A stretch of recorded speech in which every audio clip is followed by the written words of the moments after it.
যদি আপোনাৰ জীৱনটো মানসিক চাপেৰে ভৰি আছে তেতিয়া এই তিনিটা কথা সদায় মনত ৰাখিব। যেতিয়া মানসিক চাপৰ বৃদ্ধি হয় তেতিয়া আপোনাৰ মনটো সদায় গধুৰ হৈ পৰে আৰু তেতিয়া এটা কথা আপুনি বুজিব যে আপুনি গোটেই পৃথিৱীখন সলনি কৰিবলৈ চেষ্টা কৰিছে, কিন্তু আনহাতে আপুনি যিটো সলনি কৰিব লাগে সেইটো হৈছে আপোনাৰ নিজৰ চিন্তাধাৰা। সো আজি এই বিষয়টোৰ ওপৰতে আমি কেইটামান সৰু কথা আলোচনা কৰিম। সো পলম নকৰি ভিডিঅ'টো আৰম্ভ কৰোঁ। প্ৰথম কথাটো হ'ল আপুনি যিটো বস্তু সলনি কৰিব নোৱাৰে সেইবোৰক সদায় মানি ল'বলৈ শিকক, কাৰণ প্ৰতিটো পৰিস্থিতিৰ সৈতে অনবৰতে যুঁজি থকাসকলে তেওঁলোকৰ নিজৰ শান্তি হেৰুৱাই পেলায়। কেতিয়াবা আমাৰ জীৱনত এনেকুৱা কিছুমান ঘটনা ঘটে, আমি ভাবোঁ কিবা এটা আৰু আমাৰ জীৱনত হয় কিবা এটা।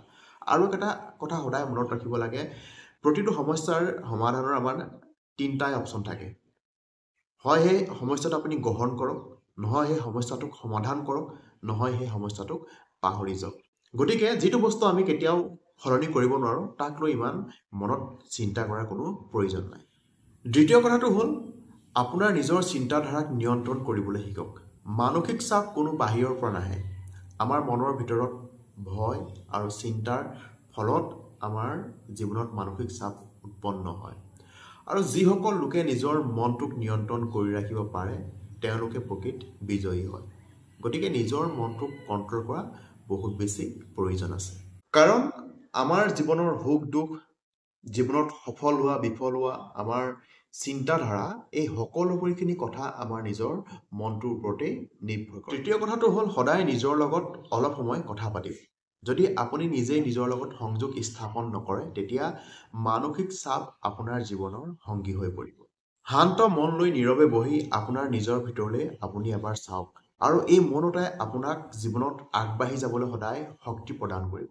আৰু যেতিয়ালৈকে আমি নিজেই নিজক ভালদৰে বুজি নাপাওঁ, যিকোনো ক্ষেত্ৰতে আমি কেতিয়াও জীৱনত আগবাঢ়ি যাব নোৱাৰোঁ, সফল হ'ব নোৱাৰোঁ। গতিকে সদায় নিজৰ লগত অলপ সময় কথা পাতিবলৈ চেষ্টা কৰিব। আপোনাৰ ভাল বেয়া যিখিনি আছে সেইখিনিৰ ওপৰত সদায় বিচাৰ কৰিবলৈ সদায় চেষ্টা। আৰু এটা কথা বিশেষকৈ মনত ৰাখিব, মানুহৰ আটাইতকৈ ডাঙৰ শত্ৰু হ'ল মানুহৰ অস্থিৰ মন, আৰু মানুহৰ আটাইতকৈ ডাঙৰ বন্ধু হ'ল মানুহৰ শান্ত মন। গতিকে জীৱনত যেতিয়াই মানসিক চাপৰ সৃষ্টি হ'ব এটা কথাই সদায় মানি চলিব, যিটো পৰিস্থিতি আছে সেই পৰিস্থিতিক সদায় মানি ল'ব আৰু নিজৰ চিন্তাধাৰাক সদায় নিয়ন্ত্ৰণ কৰিবলৈ চেষ্টা কৰিব আৰু নিজৰ লগত সদায় সংযোগ স্থাপন কৰিবলৈ সদায় চেষ্টা কৰিব। তেতিয়াহে আপুনি আপোনাৰ জীৱনত শক্তি আৰু শান্তি এই দুইটা বস্তুৱে লাভ কৰিব। ভিডিঅ'টো যদি ভাল লাগিছে এটা ধুনীয়া কমেণ্ট কৰিব, লাইক কৰিব, লগতে আমাৰ ইউটিউব চেনেলটো ছাবস্ক্ৰাইব কৰিব আৰু বেল আইকনটো হিট কৰিব যাতে কোনো নটিফিকেশ্যন আপোনালোকে মিছ নকৰে। চ' আজিলৈ ইমানেই, নমস্কাৰ।